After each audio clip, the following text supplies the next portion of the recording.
Hello dear learners, आप सब कैसे हो? आई होप आप सब बहुत अच्छे होंगे।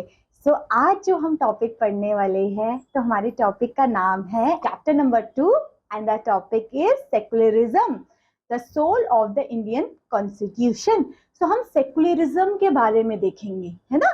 तो आई होप जब ये चैप्टर खत्म हो आपको एक एक चीजें बहुत अच्छे से क्लियर हो, आपके मन में आपकी बिल्कुल भी एक भी डाउट ना आपका रहे। इतने अच्छे से मैं आपको ये चैप्टर क्लियर करूंगी। ठीक है, तो आप लोग रेडी हो ना मेरे साथ पढ़ने के लिए? ऑफ कोर्स, है ना? So let us start this wonderful and interesting chapter. Okay, let us start. So we start with a vision in the Indian constitution. हमारे इंडियन कॉन्स्टिट्यूशन का क्या विजन था? देखिए, कॉन्स्टिट्यूशन हमने पढ़ा सारी चीजें, ठीक है।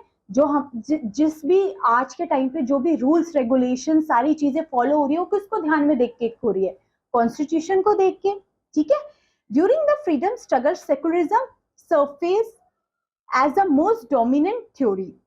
The leader of the Indian National Congress, Gandhiji, Nehru, Maulana Abdul Kalam Azad and other was strongly committed to the idea of secularism through the described manner of each। ठीक है, ये जितने लीडर्स के मैंने नाम लिए ये सेकुलरिज्म पे वर्क करते थे। आप सोचिए ना, सेकुलरिज्म टॉपिक का भी नाम है, क्या चीज है। देखिए, सिंपल वर्ड में अभी हम इसी के बारे में आगे चीजें देखेंगे, तो आपको ये डरना नहीं है कि क्या है। अभी शॉर्ट में अगर मैं बताऊं, सेकुलरिज्म वो होता है जब किसी भी कंट्री में स्टेट, पीपल और रिलीजियस को अलग रखा जाए, है ना? किसी भी एक रिलीजियस डोमिनेंट स्टेटस ना हो, सारे रिलीजियस इक्वल हो, ठीक है।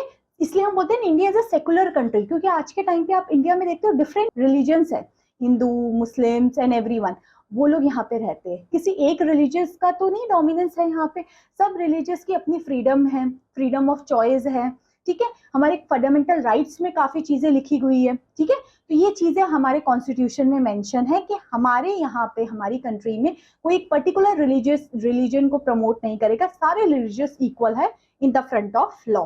ये है secularism, secular, everyone is, every religious is equal, okay. However, when India got freedom in 1947, the subcontinent found itself surrounded by wave of religious frenzy। उस टाइम पे बहुत था, आपने देखा ना, जब हमारा इंडिपेंडेंस हुआ था तब हर ब्रिटिशर्स भी शुरुआत से ही डिवाइड एंड रूल और वो रिलीजियस के ही बेस पे डिवाइड करते थे लोगों को, है ना? हिंदू अलग, मुस्लिम अलग, इस तरीके से, ठीक है। और जब इंडिपेंडेंस के बाद भी काफी सारी ऐसी चीजें हुई कि लोगों को बांट दिया जाए रिलीजियस के बेसिस पे, ठीक है। मुस्लिम की कम्युनिटी, मुस्लिम के ये एरियाज या ये अलग है, हिंदूज के अलग है, ये सारी चीजें पीपल्स और वहाँ के कुछ लीडर्स थे, वो करने की काफी कोशिश की। बट हमारे लीडर्स और हमारे कॉन्स्टिट्यूशन ने ये सारी चीजें बचाई, ठीक है। नहीं तो हमारा इंडिया भी अलग अलग पार्ट्स में ऐसे ही बढ़ जाता कि ये इस रिलीजियस से है तो वो उस पार्ट में चले जाएगा, इस तरीके से, जो कि नहीं हुआ ड्यू टू हमारे लीडर्स ने ये सारी चीजें एक पीस, एक हार्मोनी सेटअप की, इस वजह से। Okay, it goes the credit of all the leader. इसका क्रेडिट जाता है जो हमारे लीडर्स रहे थे उस टाइम के, जवाहरलाल नेहरू से लेके महात्मा गांधी से लेके, जिन्होंने एक, उनको पता था वायलेंस से और डिवाइड, लोगों को डिवाइड करने से कुछ नहीं होने वाला, है ना? तो the word secular was been added in, this is also important, this line is very very important. हमारा जो सेकुलर वर्ड कब हमारे प्रियम्बल में ऐड हुआ? प्रियम्बल हमने पहली क्लासेस में देखा था ना कि प्रियम्बल हमारे कॉन्स्टिट्यूशन का एक बेसिक स्ट्रक्चर है कि हमारा कॉन्स्टिट्यूशन किस चीजों पे बेस्ड ऑन है। तो प्रियम्बल में सेकुलर वर्ड कब जो कब ऐड हुआ? 42 अमेंडमेंट हमारे कॉन्स्टिट्यूशन में अमेंड किया गया, कब? 1976 में। तो 42 अमेंडमेंट में तीन वर्ड्स वैसे ऐड किए थे, secular, democratic Republic and integrity. ये तीनों वर्ड हमारे 42 कॉन्स्टिट्यूशन अमेंड 1976 में ऐड किए गए थे, ठीक है। तो आपसे कोई भी पूछे सेकुलर वर्ड हमारे प्रियम्बल में कब ऐड हुआ, tell me the date. 42 constitution amendment में, that is good, okay. The term secular signifies the threefold nexus between a man, state and the religious। देखिए, ये तीनों अलग है। स्टेट आप मैन समझ लीजिए हम लोग, स्टेट मतलब आप कंट्री को ले लीजिए, एंड रिलीजियस, ये तीनों अलग है। ठीक है। तो बहुत सारी आज की कंट्रीज आपने देखी होगी जो मुस्लिम डोमिनेंट कंट्रीज है, वहां पे एक ही रिलीजियस को ही बेस्ट माना जाता है। ठीक है, बाकी कम्युनिटीज के लिए ना कोई राइट्स है ना कोई कुछ है, बट इंडिया में ऐसा नहीं है। ठीक है। और एक और चीज मैं यहाँ बताना चाहती हूँ, ये जो मैंने हाईलाइट करा है ये भी बहुत इंपॉर्टेंट है। Jawaharlal Nehru sign a copy of Indian constitution कब किया गया था उन्होंने? For 24 January 1950। आपको पता है ना हमारा कॉन्स्टिट्यूशन कब इम्प्लीमेंट हो गया था? 26 जनवरी 1950।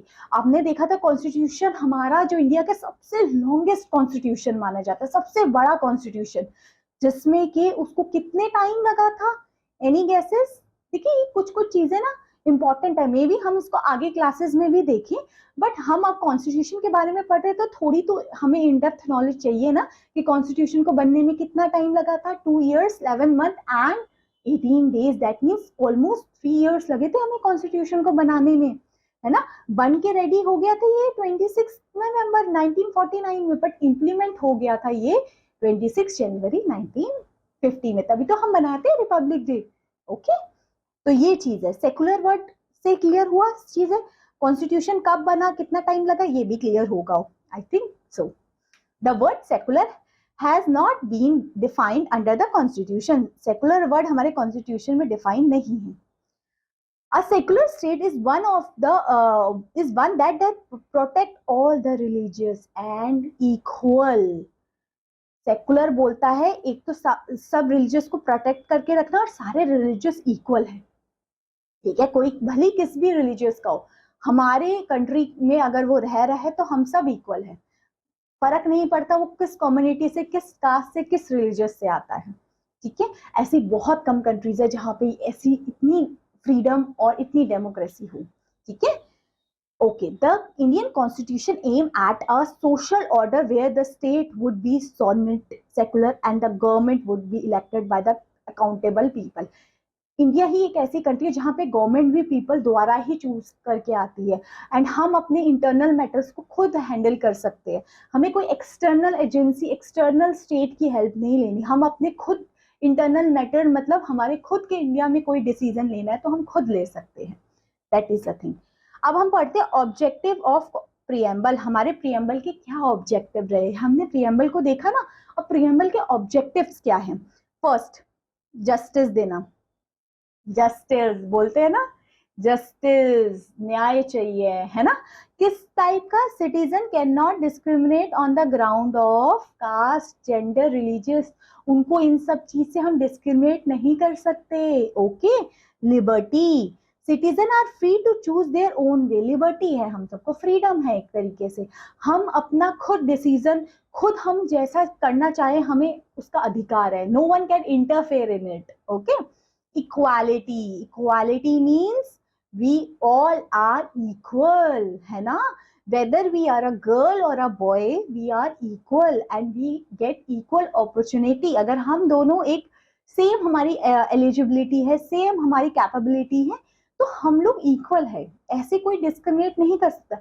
यस, देखिए अगर कोई ऐसी चीज है, ठीक है, जिसमें मैन फोर्स या फिर मस्कुलिन या फिजिकल स्टेमिना चाहिए, तो मे बी हम प्रेफरेंस दे सकते हैं बॉयज को विद गर्ल्स, बट आज के टाइम पे गर्ल्स भी कम नहीं है।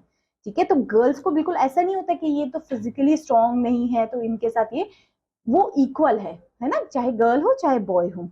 Equality, all the citizen are equal before the law. हमारे लॉ के सामने, लॉ के आई में सब लोग इक्वल हैं, इसलिए लॉ जो होता है ना उसमें आंख में ऐसे पट्टी बनी होती है, मतलब उनके सामने सारे सब लोग इक्वल है, कोई डिफरेंट नहीं है। The rich and the poor, man women all are equal status and right to and title of equal opportunity. ठीक है, उनको इक्वल अपॉर्चुनिटी मिलती है, मतलब उनके लिए चाहे मैन हो, वुमेन हो, रिच हो, पुअर हो, मिनिस्टर हो, कोई भी हो, एवरीवन इज इक्वल। सो देख रहे हो ये चीजें हमारे कॉन्स्टिट्यूशन में इतने सोच समझ के ऐड हुई है हमारी डाइवर्सिटी को कैटर करने के लिए, because they know India is a diverse country and in India lots of different communities are been living there. So according to cater all the need, it is important to make a law like this in which we can include all the communities, all the people. ठीक है, so it is very good. Fraternity that means एक भाईचारा, एक unity, है ना, बोलते हैं unity में स्ट्रेंथ है, ठीक है, हम सब एक सब भाईचारा है, मतलब वी आर ऑल एक कलेक्टिव के तौर पे। ऐसा होता है ना, कभी कुछ ऐसा चीजें हो जाती है तो हम सब एक साथ खड़े होते हैं अपने नेशन के लिए, है ना। कभी को फॉर एग्जांपल हमारी अभी एक कंट्री फॉर एग्जांपल एक वॉर के सिचुएशन में है, ठीक है, हमारा गवर्नमेंट हमसे क्या हमसे उनका वो रहेगा कि हम सब एक साथ खड़े हो उनके साथ, है ना, ठीक है। जरूरी नहीं है कि अगर वॉर होगी तो सिर्फ जो सोल्जर का काम रहता है, एज अ इंडिविजुअल हम सबको एक साथ रहना पड़ता है, तभी उस चीज का सॉल्यूशन होता है। ओके, सो ये चीजें हमने अब आई थिंक ये ऑब्जेक्टिव जो 3 थे ये क्लियर होंगे, justice, liberty, equality and fraternity, it is important. Secularism कब ऐड हुआ था हमारे प्रियम्बल में? प्रियम्बल में कब हुआ था? 42 amendment, very good. Secularism got translated into law, ठीक है। For India secularism represents a true sense of synthesis of religious and compassion with a spirit of tolerance, universalization and freedom. The idea of secularism equal respect for the beliefs of a multi-faith society. मतलब हमारे यहाँ पे क्या अलग अलग धर्मों को लोग मानने वाले हैं, तो उन सबको इक्वली करना, है ना, उनके लिए सबके लिए एक रिस्पेक्ट होना उनकी, कि अगर वो उस धर्म को मानते तो हमें उसके लिए रिस्पेक्ट होना, ठीक है। फॉर एग्जाम्पल अगर आप मंदिर में जाते हो, है ना, या गुरुद्वारे में जाते हो, आपको सिर ढक के जाना होता है, भले आप उस कम्युनिटी से बिलोंग करो या ना करो, आप सिख हो, बट आपको उनके रिलीजियस की रिस्पेक्ट करनी पड़ेगी, आपको सिर ढक के जाना पड़ेगा, ठीक है। जो उनके रिलीजियस नॉर्म्स होते हैं आपको उनको फॉलो करना पड़ेगा, है ना, आपको उनकी रिलीजियस जो भी चीजें होती है उनकी रिस्पेक्ट करनी पड़ेगी, ठीक है। Okay, the idea got embedded in Indian Constitution in the form of article which provide the framework for the law of the nation. ठीक है, हमारी कंट्री में लॉज को कैसे, देखिए हमने ये सारी चीजें हमने लॉज में सब पढ़ा हुआ है। हमारा आर्टिकल नंबर 14 से 22, no discrimination provision authorise legislature opening Hindu religious institution for public charter for all class. देखिए हमने क्या बोला, ऐसा नहीं कि आपने अब एक हिंदू इंस्टीट्यूशन खोल लिया इसमें तो हम भाई हिंदुओं को एडमिशन देंगे, या ये हिंदू के लिए नहीं, कभी कोई स्कूल्स कॉलेजेस आज के टाइम पे तो हर जगह सब, आप ये मना नहीं कर सकते आप इस कम्युनिटी से तो हम आपको एडमिशन नहीं देंगे, you can not say no to any of the community. This school, whether it is a public institution or private institution, it is open for all the caste and all the religions. We cannot discriminate between one and two, like this is for Hinduism, this is for Mohammedans and all these things, Muslims and all. सब equal है और ऐसा ही होना चाहिए हमारी country में अगर we want peace, because peace तभी होती है when we treat equally to all, whether my friend is belong to different caste or different category, different religious, does not matter. The matter is that what is their thinking, what is their way of talking, and all these things is most important than these things ke they belong to ST community, S or OBC community or Muslim community or anything. That does not matter. It is very important. Okay, next, secularism as translated into fundamental rights. Secularism fundamental rights में कैसे हुआ? Every society makes certain rules to regulate the conduct of human beings. हमारी country में हर चीज की law है कि हमें how we can properly function. Okay, what is recognized by the society as rightful become the basic rights. हमें किस तरीके से रहना है ये हमारी एक बेसिक राइट है. That is why the notion of right changes from time to time from society to society. The Constitution of India describe the state as secular. हमारे Constitution में secular, हमारे state को एक secular state माना गया है. This means a state does not observe any social or religious satisfactions. Every citizen are being equal. ठीक है, ये हमने पहले भी देखा है. Every citizen is equal. To strengthen this idea, the Indian Constitution provides some fundamental rights to the citizens. आज के टाइम पे हमारी कुछ राइट्स दे रखी है. Fundamental rights are protected and granted by the constitution. हमारे कॉन्स्टिट्यूशन में ये राइट्स को प्रोटेक्ट और ग्रांट करके रखा है. The word fundamental suggest these rights are inviolable. आप उसको मना नहीं कर सकते. फंडामेंटल राइट्स है, इसका अगर विरोध हुआ तो आप सीधे सुप्रीम कोर्ट जा सकते हैं, है ना. सो ये चीजें इंपॉर्टेंट है कि फंडामेंटल राइट्स का उसको कोई भी मतलब वॉयलेट नहीं कर सकता, है ना। अब फंडामेंटल राइट्स हमारी कौन कौन सी है और कहाँ कहाँ तक है आपने पढ़ी होगी, कहाँ कहाँ से कहाँ तक पढ़ी है। 14 से लेके हम ऑलमोस्ट अभी 30 तक राइट्स पढ़ते हैं, फंडामेंटल राइट्स, है ना। फिर इन फंडामेंटल राइट्स की प्रोटेक्शन के लिए आर्टिकल नंबर 22 आता है ना। ये चीजों को अभी हम देखते हैं। फर्स्ट है right to equality. The fundamental rights cover the article number 14 to 18। Right to equality में कितने नंबर के आर्टिकल आते हैं? 14, 15, 16, 17 एंड 18। 14 है इक्वालिटी बिफोर लॉ, हम सब लॉ की नजरों में सब इक्वल है, ठीक है, हम सब इक्वल है, ठीक है, ये बोलता है आर्टिकल नंबर 14। 15 बोलता है डिस्क्रिमिनेट नहीं करना है हमें, चाहे वो किसी भी कम्युनिटी से हो, किसी भी कास्ट से हो, हमें डिस्क्रिमिनेशन नहीं करना है उसको लेके। देन 16 में इक्वल अपॉर्चुनिटी देनी है। इक्वल अपॉर्चुनिटी क्यों हुआ? क्योंकि क्या होता था पहले गर्ल्स को अपॉर्चुनिटी नहीं मिलती थी, बॉयज को मिलती थी पढ़ने की, चाहे और चीज और फील्ड्स में जाने की बॉयज को मिलती थी, वो ऐसा ना हो। फिर उसके बाद में 17 में क्या बोला है? अनटचेबिलिटी को अब्लॉइश करना, जो छुआछूत की प्रथा होती थी कि जो दो या फिर जो बिलो सेक्शन ऑफ सोसाइटी थी उनको पब्लिक प्लेसेस में नहीं जाने दिया जाता था, उनको इवन स्कूल में एडमिशन नहीं मिलता था, मिलता भी था तो उनको कहीं कोने में बिठा दिया जाता था। तो वो आर्टिकल डील करता है आर्टिकल नंबर 17 अनटचेबिलिटी से। एंड आर्टिकल नंबर 18 वो ये कहता है कि आप लोगों के नाम के आगे कोई भी ऐसे टाइटल्स नहीं, जैसे पहले यूज करते थे राजपूत, है ना, या फिर मतलब कुछ ऐसे उसके कर दिए थे प्रधान या इस नाम के आगे इस तरीके से। बस अगर आपको कोई ऐसे अवार्ड मिला या आपके पास कोई डिग्री है, जैसे डॉक्टर लगा सकते हो, या फिर आपके पास कोई पद्म विभूषण पद्मश्री कोई अवार्ड मिले तो आप नाम के आगे लगा सकते हो। और पहले नाम के आगे डिफरेंट उनको टाइटल्स दे दिया जाता थे, वो नहीं लगाएंगे। तो ये सारी चीजें राइट टू इक्वालिटी में आती है। उनके आर्टिकल कहाँ से कहाँ तक है? 14 से लेके 18 तक। refer to equality to every citizen before the law and the equality opportunity of employment। हम सब इक्वल है और हम सबको एम्प्लॉयमेंट का अधिकार है। but it does not mean that the reservation policy for backward and scheduled caste and scheduled tribe are not according with the fundamental rights। देखिए आपको क्या है, इन लोगों के लिए रिजर्वेशन क्यों दी हुई है? क्योंकि पास्ट में इनके साथ बहुत गलत हुआ है। इनको उस टाइम पे बिल्कुल वो एक तरीके से काफी जनरेशन उनके बिना पढ़े लिखे थी, तो आज के टाइम पे उनको कुछ तो प्रॉफिट मिलना चाहिए ना, इसलिए उनको रिजर्वेशन एंड ऑल ये सब मिलता था।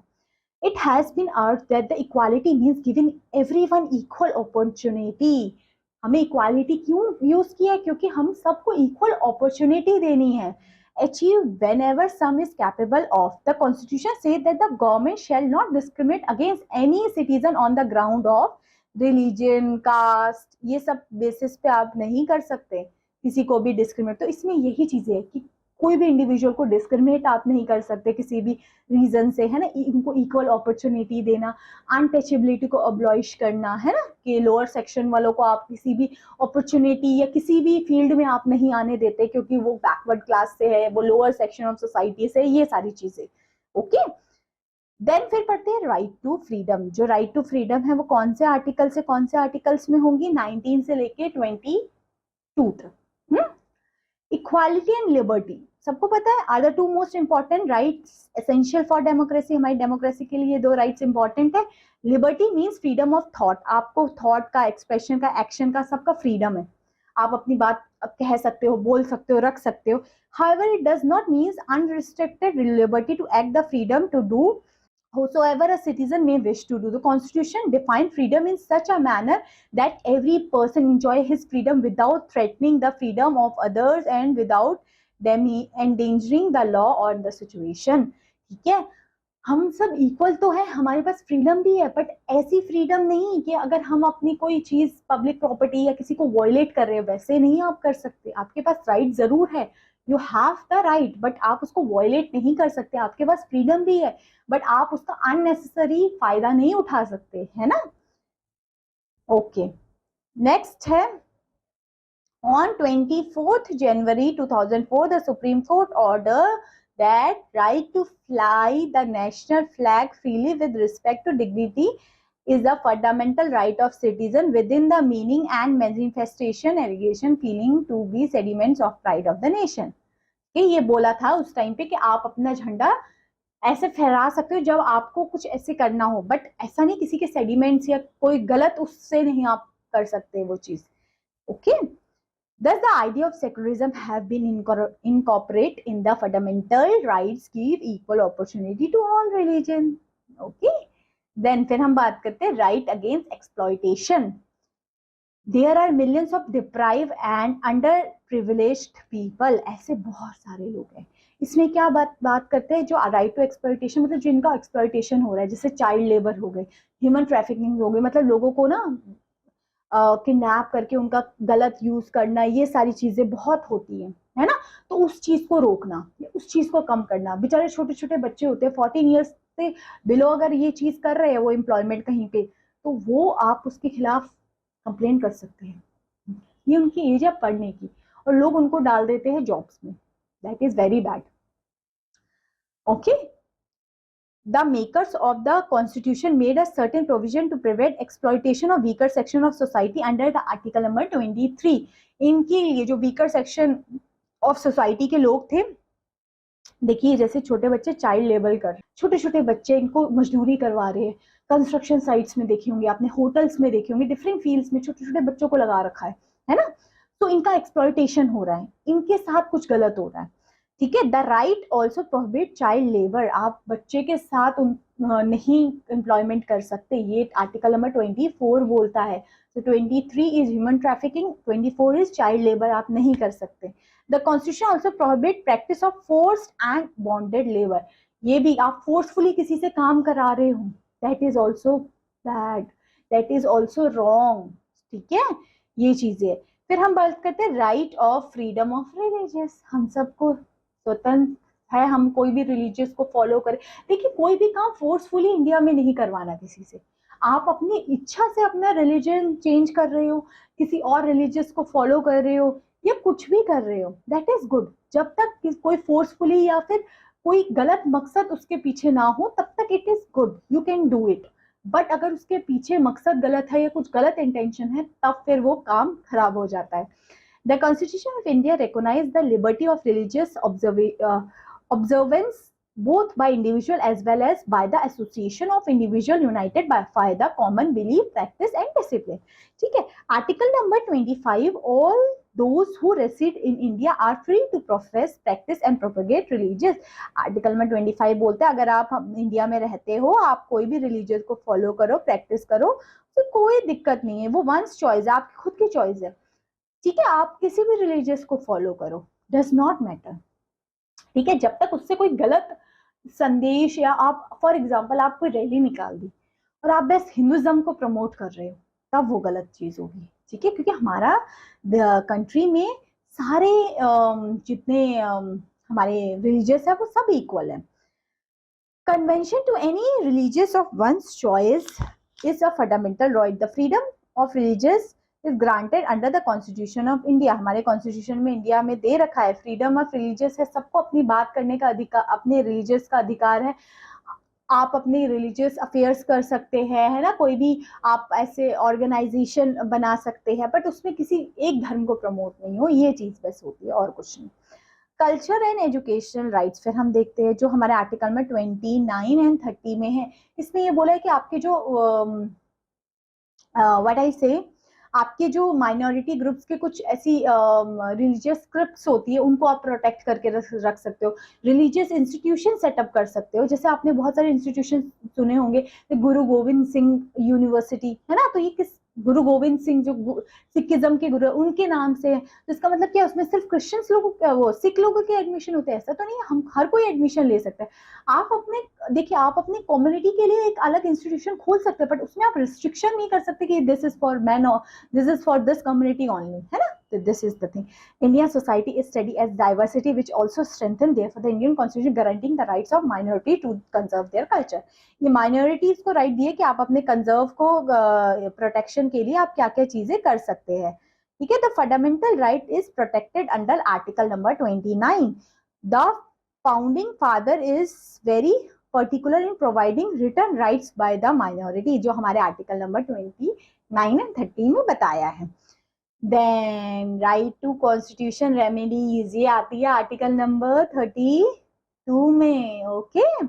The constitution seek to protect all above rights and honor them. It provides its citizen the right to constitution remedies, the right to seek enforcement above and mentioned rights through courts. Judicial का सहारा ले सकते। देखिए fundamental rights का protection होगा तो आप इन rights का use करके सीधा सुप्रीम कोर्ट जाइए और कहीं हमारी वायलेट हो रही है। इसमें 5 राइट्स दे रखी होती है, ठीक है।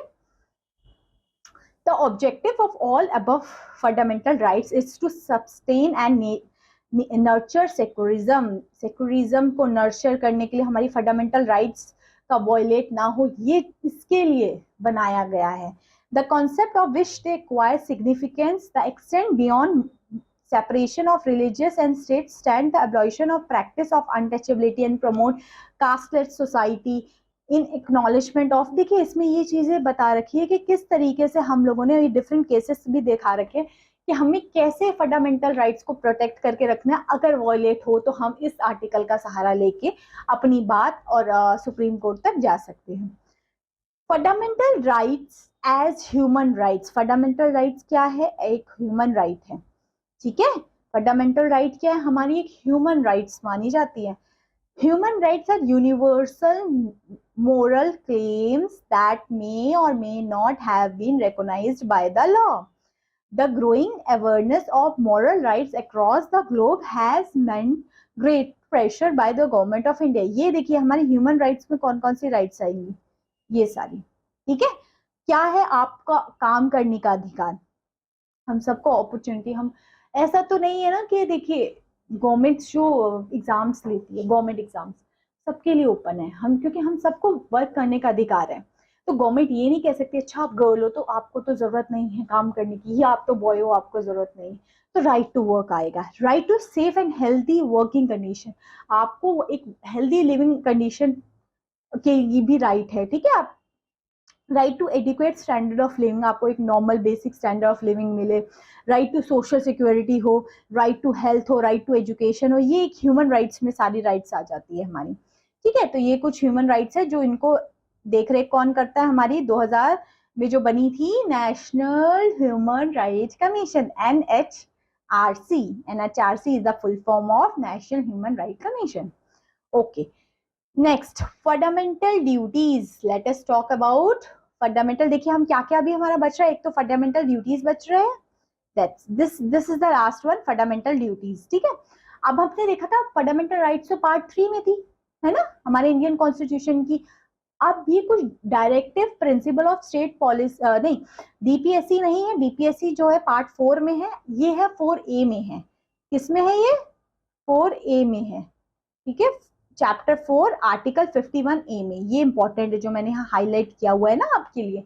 तो ये कुछ ड्यूटीज है, एज अ ह्यूमन बीइंग हमारी कुछ ड्यूटीज है कि हमारे नेशनल फ्लैग की रिस्पेक्ट करना, नेशनल प्रॉपर्टीज जो हमारी पब्लिक प्रॉपर्टीज है उनका देखरेख करना, ठीक है। एक हार्मनी मेंटेन करना हमारे लिए, इन्वायरमेंट की प्रोटेक्शन करना। तो हमारी भी कुछ ड्यूटीज है हमारे नेशन को लेके। अब हमारे नेशन ने तो हमें इतनी सारी फ्रीडम्स एंड ऑल दीज दे दी, तो हमें भी इनके बदले में कुछ तो उनको रिटर्न एज देना पड़ेगा ना।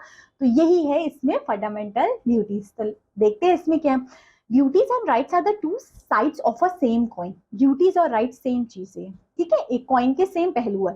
The enjoyment of rights involve the fulfilment of certain obligation terms as duty. Duty किसको? आपकी ड्यूटी है।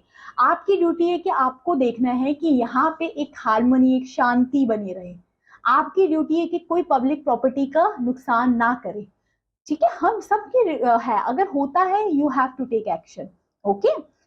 In society, the dwell of one individual became the right of order. In 1976, through the 42 Amendment, the Indian Constitution incorporate a set of fundamental duties of citizen in a separate part. हमने उसको एक separate part में रख दिया। 4A 51 article में हमने रख दिया हमारी फंडामेंटल ड्यूटीज। अब क्या क्या है बहुत लोगों को हो रहा होगा, वही रिस्पेक्ट करना, नेशनल फ्लैग, नेशनल एंथम। तभी देखते हैं नेशनल फ्लैग, नेशनल एंथम बजता है, खड़े हो जाते हैं सब लोग। एक सेंस ऑफ नेशनलिज्म होता है जब एक नेशनल एंथम बजता है या हम खड़े हो रहे हैं, हम किसी के लिए भी खड़े होते हैं तो एक सेंस ऑफ रिस्पेक्ट देता है ना। तो वो तो हमारा नेशन, हमारा फ्लैग है, इंडियन फ्लैग, तो उनकी रिस्पेक्ट तो हमें करना होगा, क्योंकि जहां वो तो एक ऐसा है, वो ऑटोमेटिकली सब में एक जागीर हो जाती है वो चीज। to cherish and follow the noble ideas which inspire our national struggle of freedom, है ना। यूनिटी, स्ट्रेंथ को प्रोटेक्ट करना, हमारी कंट्री को प्रोटेक्ट करना, डिफेंड करना अपनी कंट्री को, स्प्रिट ऑफ कॉमन ब्रदरहुड, हम सब एक जैसे है, भाईचारा, है ना, इन्वायरमेंट को प्रोटेक्शन देना, ठीक है, पब्लिक प्रॉपर्टी, है ना, हर इंडिविजुअल को अपनी एक्टिविटीज, तो ये सारी चीजें हमें दी है। एक आप ड्यूटी के तौर पे ही देखिए ना, आपकी क्या ड्यूटी है, हमें इन्वायरमेंट को प्रोटेक्ट करके रखना, हमारी जितनी चीजें उनको प्रोटेक्ट कर रखना, हार्मनी मेंटेन करके रखना, ये सब हमारी ड्यूटीज है, इन सबको ही हमने इसमें मेंशन कर दिया। आई होप क्लियर होगा इतना, ठीक है। राइट ऑफ मार्जिनलाइजेशन, जो मार्जिनलाइज, जो ऐसे लोग हैं जो बिल्कुल हमारे कोने में रह चुके हैं, जो ऐसी कुछ कम्युनिटीज, कुछ ऐसी ट्राइब्स हैं, उनकी राइट्स को भी हमें देखना पड़ेगा ना। नॉर्मल लोगों का तो जो मेजोरिटी में वो है उनकी तो सुन रहा है, पर जो ऐसे पीपल है, जो कुछ ऐसी ट्राइब्स है, उनकी राइट्स के लिए भी हमें वर्क करना पड़ेगा, ठीक है। Okay, the Constitution of India is based the principle that guided Indian struggle against the colonial regime. The Constitution violating political, economic, social rights उनकी प्रोटेक्ट करके रखे, और ये जितनी भी प्रैक्टिसेस थी इन सब पे बैन लगा गया, चाइल्ड लेबर हो, चाहे कोई भी हो, हमारी सती प्रथा हो, ये सारी चीजें, और जो दलित के साथ डिस्क्रिमिनेशन हुआ था, ठीक है, उसको लेके भी different policies and different awareness बनाए गए ताकि उनका प्रमोशन हो, ठीक है, उन लोगों को चांस दिया जाए, उनको अपॉर्चुनिटी दी जाए, ठीक है। While fundamental rights force largely on the rights of individual, in the mid 70s a new human decision discovered based on the group right, collective rights and human rights, ये सब की बात की गई है, ठीक है। तो इसमें यही चीजें मेंशन की गई है, जैसे देखो लिखा गया, जैसे वुमेन्स हो गए, डिसेबल्स हो गए, आदिवासी हो गए, ये मार्जिनलाइज्ड कम्युनिटीज में आ जाते हैं, क्योंकि इन लोगों के लिए ना कुछ काम ही नहीं हुआ है ना, तो इन लोगों को इसलिए आज के टाइम पे रिजर्वेशन दिए जाते हैं, उनकी प्रमोट करना एजुकेशन, तो ये सारी चीजें इन लोगों के लिए की गई, ठीक है। और क्या हो रहा था, इन लोगों के साथ वायलेंस भी बहुत ज्यादा हो रहा था, लेबर, चाइल्ड लेबर हो रहे थे, वुमेन लेबर हो रहे थे, रेप्स हो रहे थे, ट्रैफिकिंग्स हो रहे थे, ये सारी चीजें, ठीक है। तो इन लोगों के लिए काम करना काफी जरूरी था, जो मार्जिनलाइज कम्युनिटी, मार्जिनलाइज ग्रुप्स हो गए। तो इस चैप्टर में हमने काफी चीजों को क्लियर किया कि हमारी फंडामेंटल ड्यूटीज क्या है, फिर हमने काफी फंडामेंटल राइट्स को एक एक चीज देखा, जो हमारी एक एक राइट्स थी उसको बारे में हमने देखा, फिर हमने सेकुलरिज्म के बारे में देखा, है ना, फिर हमने देखा पीएमएल के बारे में। तो ये सारी चीजें हमने इस वीडियो में की। I hope you like this video and I will meet you in the next class, next video. Till then, thanks for watching.